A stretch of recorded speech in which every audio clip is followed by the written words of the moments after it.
Hey everybody, Renee Hughes here from the Aroma Specialist, and I wanted to just come on and talk about this idea of being able to build an impactful, recognizable, profitable brand when you have a small community.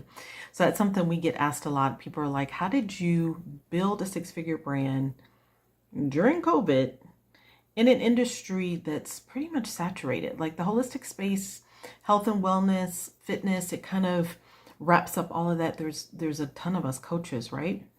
So sometimes it can be this feeling of, man, there's so many big ones, big names, lots of people doing big things, and then here I am, this small community. I'm just getting started. Did I start too late? Is there any space for me? And the answer is yes. So what we did is a couple of things. Number one, figure out something that is unique about what you do in the industry. So although my original certification was in natural health consulting, I could have just gone straight into health and wellness consulting, which I did originally.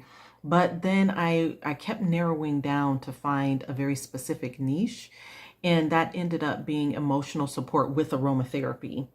So that was very specific, but then I added on to that by naming my program the Mood Makeover Method and getting excitement around helping people in a certain area to boost their mood. So while my method addresses depression and anxiety and all those things, we didn't hit it that way. We hit it all about boosting mood, and that was more exciting and palatable for the people that we were reaching out to. So that was one thing. And then when I decided to open the school that next year to certify people who wanted to become aromatherapists, what I did is I kind of looked at my competition and I thought about what I wanted to do that was a little different. And I implemented more one-on-one time with my students. So that was something that was unique. It was something that not all schools were doing. And then being a person of color, people who are also of color or who wanted something different were attracted to me and to my school. And then it being international was something that was attractive to folks. So I think that you just find something that's different, not saying that nobody else is doing it. So not looking for something like, what do I do that nobody else does? It's not that.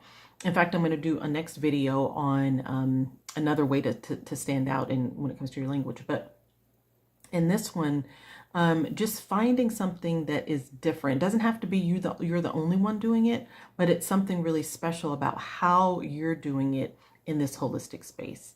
That really helped a lot. And then talking about it. Talking about it. We're not big on social media. You don't see us a lot on social media, but we're on there enough to attract the right people. And then being interviewed and putting yourself out there so that you can be in forums where people are hearing you who are the right audience, those committed folks. People are really going to be committed to your program because that's what you really want. So those are some of the tips. Hopefully those are helpful. Feel free to send me any more questions. And in my next video, I'm going to talk about our language, our messaging, and how that can help us, even with a small community, to build the type of holistic practice that we really want.